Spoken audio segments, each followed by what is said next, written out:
नमः संस्कृताय। संस्कृत कक्षा में आपका स्वागत है। मैं प्रतीत राम वर्मा, असिस्टेंट प्रोफेसर, श्री गांधी महाविद्यालय, सिधौली, सीतापुर। आज मैं महाकवि कालिदास विरचित कुमार संभवम महाकाव्य के पंचम सर्ग का 24वां अर्थात चतुर्विंशति श्लोक पढ़ाने जा रहा हूँ। इसमें यह बताया गया है कि वर्षा का जल, पहले जो वर्षा का जल बरसता था वो पहले पार्वती के सिर से पलकों पर, और पलकों से अधरों पर, अधरों से पेट पर, और पेट की जो क्या कहते हैं सिकुड़न पर, जो पेट में लकीरें होती उस लकीरों पर, और फिर नाभि कुंड तक पहुँच जाता था। देखिए वर्षा के जल का क्या प्रभाव होता था जब वो पार्वती जी के शरीर पर पड़ता था। इसमें बताया गया कि इसमें 24वें श्लोक कि वर्षा का पानी जब पार्वती के ऊपर पड़ता था तो कैसा अपना प्रभाव दिखाता था, क्या हो, कहाँ से कहाँ तक जाता था, ये बताया गया। कैसे देखिए, स्थिता क्षणम पच्छमसुताटिताधरा पयोधरुत सेध निपातचूर्णिता वलीसुतस्याः स्खलिताः प्रपेदिरे चिरेण नाभिं प्रथमोदविन्दवः। इसका मैंने स्थित होता था, क्या क्षण में क्षण भर, क्या है पच्छमस माने पलकों पर, ताड़ितनी पहले जो पानी बरसता था वो पहले पार्वती जी के सिर से उतर करके उनकी पलकों पर चला जाता। जो जल पार्वती जी के ऊपर गिरता था वो जल पहले सिर पर गिर करके पलकों तक पहुंचता था। इसके बाद क्या होता था, ताड़िता माने बरसने वाला जल, जल की धारा, क्या है अधारा माने निचले होठों पर, पलकों से टपक कर पार्वती जी के निचले होठों पर आ जाता था सड़क करके।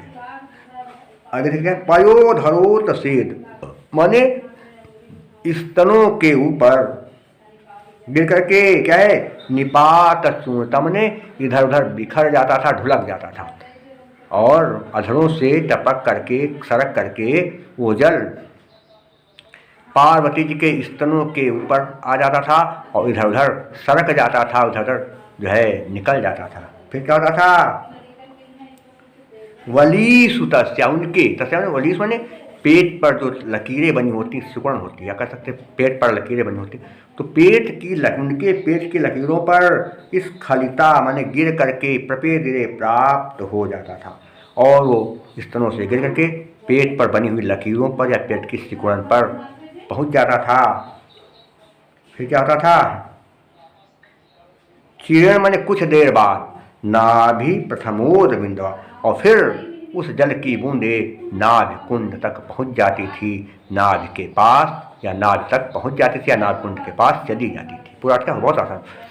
पानी का, वर्षा का पानी जब पार्वती जी के सिर पर गिरता था तो पहले वह सिर पर से सड़क कर ढुलक कर उनकी पलकों के पास आ जाता था, और पलकों से सड़क करके उनके निचले होठों पर आ जाता था, और होठों से सड़क करके उनके स्तनों के पास पहुंच जाता था, और इधर उधर फैल जाता था, और फैल करके धीरे धीरे वह पानी उनके पेट की लकीरों पर पहुंचता था, उनके पेट की सिकुड़न पर पहुंचता था, और पेट की लकीरों से सड़क करके उनके नाभि कुंड तक पहुंच जाता था। ये हो गया। देखो थोड़ा सा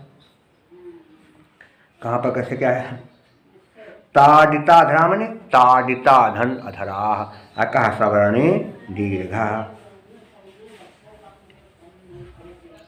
प्रथमोद में प्रथम धन उद्बिंदवा, आदगुणा से ऊ का वो बना। और इसके अलावा कहाँ पर क्या है देखेंगे,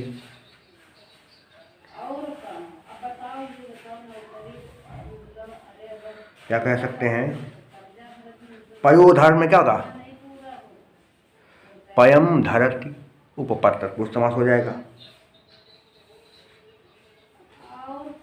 निपात चूर्णता में निपात चूर्णता एन तत् बन जाएगा, तृतीया तत्पुरुष समास हो जाएगा। वली में अंगीस प्रत्यय हो जाएगा। इस खलिता में कत और टाप दोनों हो जाएंगे प्रत्यय।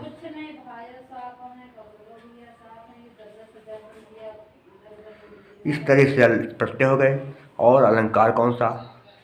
पानी पलकों से अधरों पर, अधरों से स्तनों पर, स्तनों से खिसक कर सड़क कर पेट की लकीरों पर, और पेट की लकीरों सड़क करके नाभि कुंड तक पहुंच जाता था। कारण क्या है? नाभि कुंड तक जल पहुंचने का कारण क्या है? वो पेट से सड़क से पहुंच गया।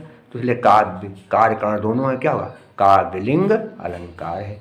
हेतोर्वाक्य पदार्थत्वे काव्यलिंगम निगद्यते। और जतौ तु वंशस्थ मुदीरितम जरो।